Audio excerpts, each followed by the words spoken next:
My education and even career was probably not as straightforward. I was probably above average in school and I was a pretty good student up to a point in somewhere year 11 where I just realized that I was fed up with learning and it didn't feel right anymore.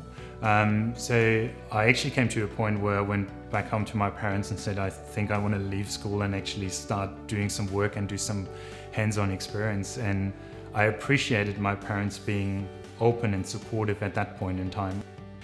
So pretty much left school, started an apprenticeship as car mechanic, which I even reduced the time in finishing that because it showed that at that point in time that was where my passion was and that's what I wanted to do.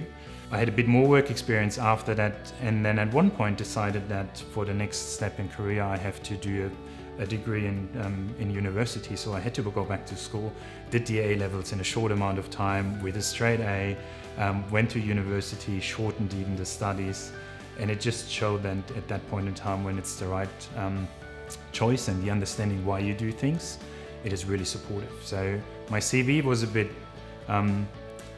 around through corners and not straightforward, but it made me exactly the person that I am now and the experience I had, the broad experience as well.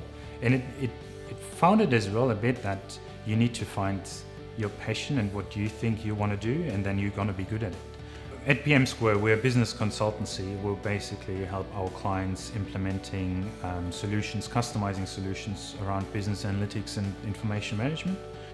Recognizing data as an asset for your company and helping our clients utilizing that assets, getting the insights they need to drive the decisions that they need to drive their business, and recognizing those insights. So what we do is we're an IBM Premier Business Partner, solution provider, support provider. So IBM is our main vendor and we help our clients implementing solutions based on that software.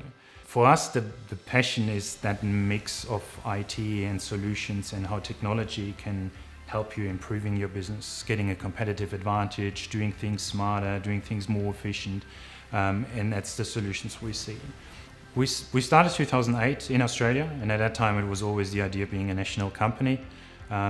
It then proved us wrong, and we started expanding internationally in 2011 with the opening of the Singapore office.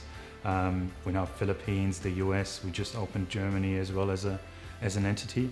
When I started Singapore, I basically started commuting. So for the first 2 years, 3 years, I was in Singapore 1 week per month.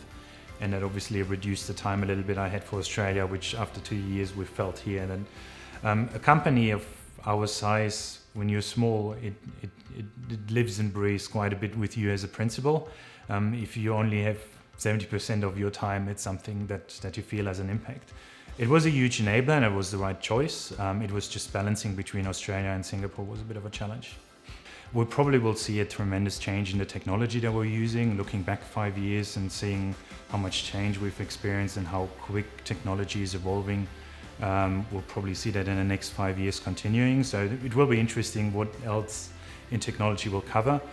From a business model, we'll probably continue exactly what we're doing, and that is this model of a boutique consultancy with global reach that really ends up in a specific customer focus, but having that wide coverage. So my top 3 advices for business founders would be that the first one would definitely be the passion. Find your passion, find what you're good at. You will need it when times get tough, and they probably will do, so that is certainly the first point. The second point is the focus on the team that you need to build around you, and that is finding the right people, keeping them, empowering them.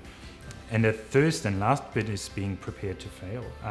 Failure is a stepping stone on making things better, improving things in all directions, and that's probably something that holds a lot of people back, having that adversity or the fear of having failure. I always seen it as a lesson learned, learning what went wrong, making sure it doesn't happen again, but it's definitely a normal part of the business.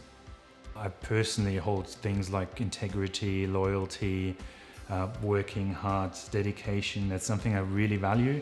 If I see that in people, and I've experienced there's not that many around that really have the same strong belief in that. If I experience that, that is definitely something I respect and admire.